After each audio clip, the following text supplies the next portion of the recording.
Bonjour, une petite vidéo, la calculatrice et les suites. C'est une petite vidéo qui vous montre une petite astuce pour calculer les termes d'une suite avec notre calculatrice. Donc avant de commencer, un petit rappel sur les formes explicites. Pour les suites arithmétiques, on a un qui est égal à u0 plus n fois r, où u0 est notre premier terme et r la raison. Et pour les suites géométriques, on a Vn qui est égal à V0 fois Q puissance n, où V0 est notre premier terme, et Q la raison de cette suite. Et comment utiliser la calculatrice pour calculer les termes des suites?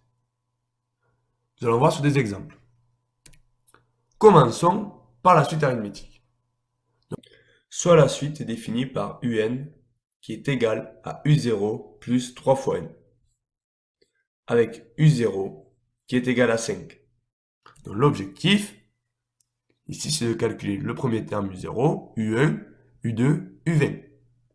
Donc déjà, je sais que U0, il est égal à 5.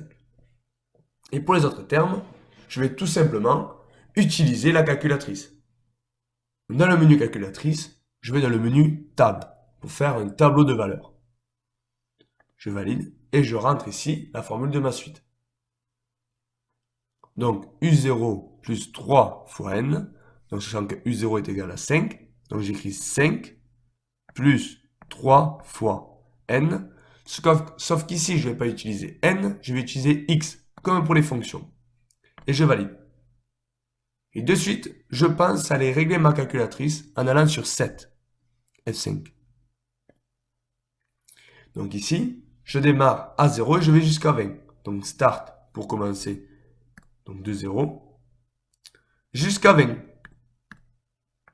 Et je fais un pas de 1. Je valide. Et je fais mon tableau, F6. Et ici, j'ai bien le terme de ma suite et les valeurs des termes. C'est-à-dire que U0 est égal à 5. C'est bien ça. U1 est égal à 8. U2 est égal à 11. U3 est égal à 14. Et je descends jusqu'à mon 20e terme. U20 est égal à 65. Donc je peux compléter mon tableau. Donc U1 est égal à 8, U2 à 11 et U20 à 65. Maintenant, voyons ça sur une suite géométrique.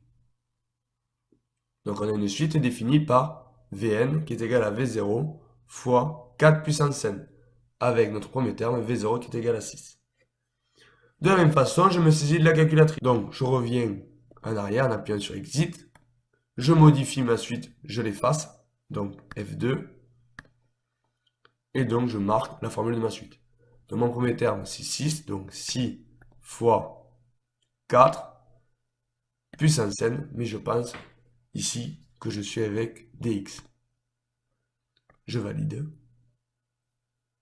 Je vais dans les réglages. Cette fois, je vais pas de 0 à 20, mais de 0 à 8. Je valide. Et je fais mon tableau de valeurs. Donc, V0 est bien égal à 6. V1 à 24. V2 à 96. Donc, je vais chercher mon 8e terme, qui est égal à 393 216. Donc, remplir mon tableau de valeurs, avec V0 qui est égal à 6, V1 qui est égal à 24, V2 qui est égal à 96, mon 8e terme qui est égal à 393 216. Mais attention, je vous rappelle que la calculatrice n'est pas une preuve. Si vous faites une erreur dans les réglages ou dans l'expression de votre suite, vous aurez les termes faux. Voilà, c'est fini. À bientôt.